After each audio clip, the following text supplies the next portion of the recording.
O, sige. Ang ato ang pangutana, naalang yun sa Bible, makita. So, bisig lang yun, no? Pwede bata, young people, men or women. So, ato ang pag-review nila ay na coins, na makaon, depende kung asa inyong mapulitan. So, ang una na magpangutana, kinsay una katawo ang gihimo sa Ginoo. Adali ba? Disa, kuwag isa, di ba tubangan sad? Kuwag isa. Sige. Nakahumay naman si Jesus, sunod na po.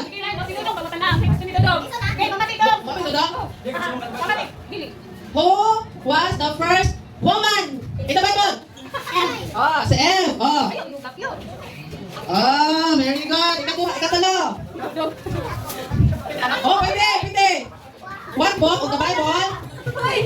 Kung sa'yo pinakauna. Book of the Bible. Book. Genesis? Yeah, very good. Sige, kuha. Ika. Upat.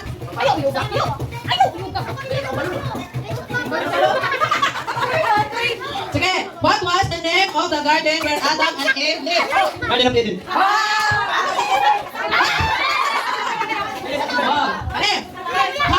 Behave.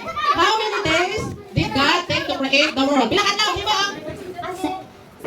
Sige. 6 days, again ka 7, rest naman siya. Next. Next.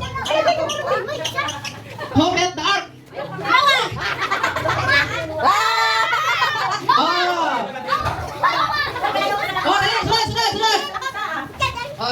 Sunod. Who led the Israelites out of Egypt? Si Moises. No. Next. How many commandments did God give Moises? Sige, go.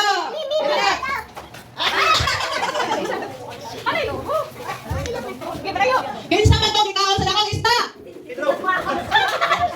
Kinsa ba? Kinsa man ikaon sa lakong isda? Jonah. Jonah. Sige, go. Sibog ito, sibog. Kinsa man itong pinakahusgan na lalaki sa Bible? Si Samson. Sige, pili. Sibog dito, sibog. Sige, gani. Unsay kahinaan ni Samson? Ipagkano natin ulit, kinsa ba? Sige.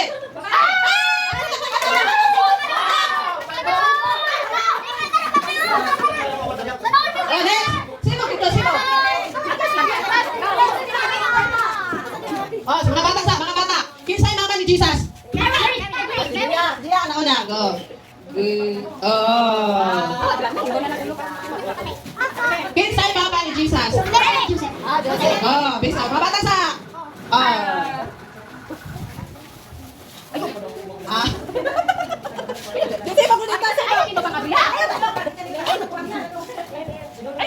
Kinsay nag-baptize ni Jesus? Si John the Baptist. Go, pili. Next. Pili na lang sa tanan. Young people, pili sa tanan. Unsay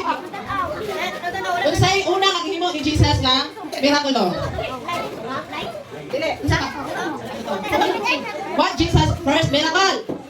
Unsa ta? Water to wine. Sige, next.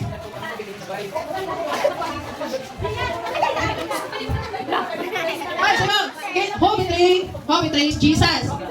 Kinsa? Si Judas.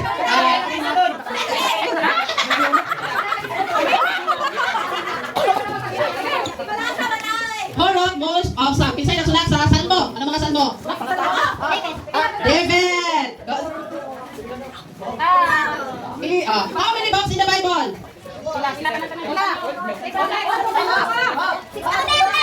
66. Ito para. Sibog. How many books in Old Testament? Kulang pa. Kulang pa.